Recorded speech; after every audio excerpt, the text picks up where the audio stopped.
The man was horrified to realize that he had been forgotten on Mars for 108 days. Desperate to re-establish contact with Earth's space agency, he tirelessly searched until he finally uncovered the Pathfinder probe buried beneath layers of dust. Originally launched in 1997, the lander had long been abandoned, left to decay in the Martian sands. But the moment Jack dug it out, Earth's Space Center detected a sudden fluctuation in the Mars signal. At the time, no one realized that Jack had miraculously survived the massive storm over 100 days earlier. Curious, the engineers remotely adjusted the camera facing Jack. Because Mars is 65 million kilometers from Earth, data takes over 30 minutes to transmit. Knowing someone might be watching, Jack quickly prepared a whiteboard and nailed it into the ground. When Earth finally received the footage and saw the message Jack had written, everyone was stunned. He was alive after being presumed dead for over 3 months. From there, Jack and Mission Control began a full exchange using hexadecimal code. The entire agency watched in awe as a real-time conversation unfolded between Earth and Mars. Then came devastating news. Jack would have to survive on Mars for 4 more years until the next planned mission could bring him home. To help him hold out,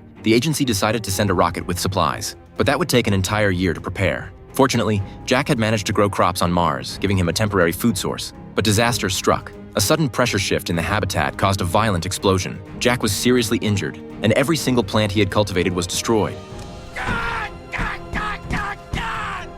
Upon hearing this, the agency rushed to assemble a new rocket, so quickly in fact, that they skipped some safety protocols. It launched untested, and shortly after takeoff, it exploded midair. The mission had failed. If they spent more time building another rocket, Jack would starve to death. In secret, the project manager contacted the astronauts who were still on their return journey from Mars. He informed them that Jack was alive. Shocked to learn he had been abandoned, the crew unanimously decided to disobey orders and go back for him. But doing so could cost them all their lives. After intense calculations by scientists, they realized the ship didn't have enough fuel to enter Mars orbit. That meant Jack would have to launch himself from the planet's surface and rendezvous with the crew in space. To escape Mars's gravity, Jack needed to reduce the launch vehicle's weight by 5,000 kilograms. Piece by piece, he removed the cabin door and windshield until all that remained was a stripped-down shell, essentially an open-air rocket. It sounded impossible. Jack would likely die from the sheer force of atmospheric resistance before even leaving the planet, but it was his only shot at survival. As the world watched with bated breath, Jack climbed into his makeshift spacecraft, while his teammates positioned themselves in orbit above Mars.